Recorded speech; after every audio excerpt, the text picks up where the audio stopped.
మహిళలకు 2,500 ఇస్తాను ఇచ్చావా? దివ్యాంగులకు 6,000 అన్నం ఇచ్చావా? నిరుద్యోగులకు 4,000 వృత్తి అన్నం ఇచ్చినావా? 2 లక్షల ఉద్యోగాలు మొదటి సంవత్సరంలో ఇస్తాను ఇచ్చావా? ఏదీ లేదు. ఇంకోటి ఇంకా విచిత్రమైన విషయం, అప్పులు బ్రహ్మాండంగా చేస్తున్నారు, రెండో వైపు పరిమితికి మీరే అప్పులు చేస్తున్నారు. ఇంకా విచిత్రమైన విషయం, ల్యాండ్ ఆప్షన్లు బ్రహ్మాండంగా జరుగుతున్నాయని ప్రకటన.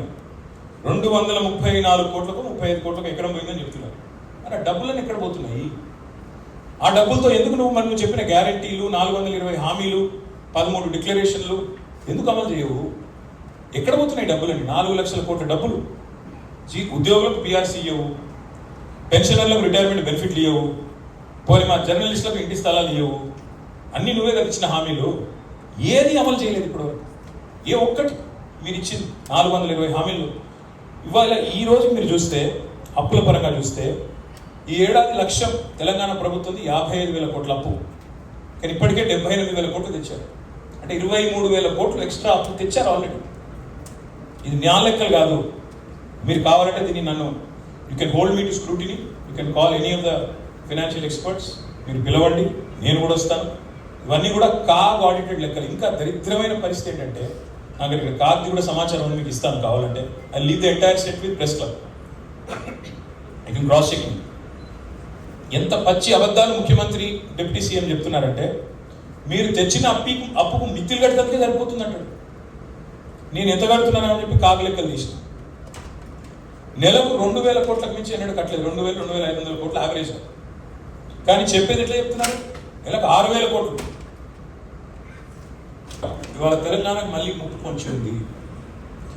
కాంగ్రెస్ ఇవాళ ఎట్లా తయారైందంటే, ఈ రాష్ట్రంలో మోడీ గారు తానా అంటే వీళ్ళు తందానా అంటున్నారు.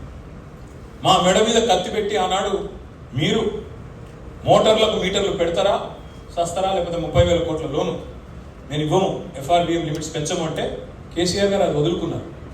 కానీ వాళ్ళ రేవంత్ రెడ్డి గారి ప్రభుత్వం RDSS అనే స్కీమ్లో చేరడం వల్ల ఏం చెప్తుంది ఇప్పుడు వాళ్ళు?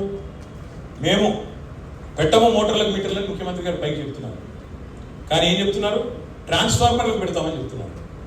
ఈ రాష్ట్రంలో ఈరోజు 5 లక్షల ట్రాన్స్ఫార్మర్లు ఉన్నాయి, 30 లక్షల మోటార్లు ఉన్నాయి, వ్యవసాయ మోటార్లు. నేను చెప్పేది అంటే ప్రతి ట్రాన్స్ఫార్మర్ కింద 6 మోటార్లు ఉన్నాయి. ఇవాళ 6 మోటార్లకు 1 మీటర్ పెడతా అని చెప్తున్నాడు రేవంత్ రెడ్డి. రేపు కొద్ది కాలం పోతే 6 మోటార్లు కాదు 3 మోటార్లకు అంటాడు.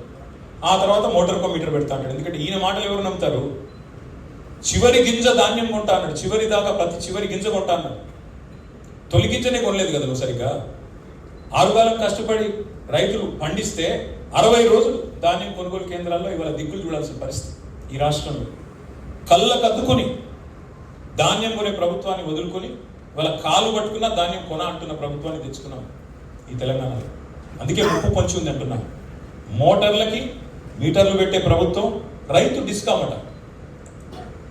రైతు డిస్కమ్ ఏంది అసలు? భారతదేశంలో ఎక్కడ లేదు రైతు డిస్కమ్, ఇక్కడ ఎందుకండి? కేసీఆర్ గారు ఏ రైతు డిస్కమ్ పెట్టకుండా 24 గంటల ఉచిత కరెంట్ ఇవ్వలేదా? రైతులకి నాణ్యమైన కరెంట్ ఇవ్వలేదా? వ్యవసాయ మరి దిగుబడులు ఇబ్బడిగా పెరగలేదా? భారతదేశంలో నెంబర్ 1 తెలంగాణ కాలేదా? మరి మాకు అవసరం లేని, మాకు అక్కరకు రాని రైతు డిస్కమ్ నేను ఎవడు అడిగాడు? ఏ రైతు దరఖాస్తు ఇచ్చాడు? ఎందుకు పెట్టావు? ఇది రైతుల్లో అనుమానాలు రావా? నువ్వు మోటార్లకు మీటర్లు పెట్టే బ్యాచ్ పక్కా తెలుసు రైతులకి.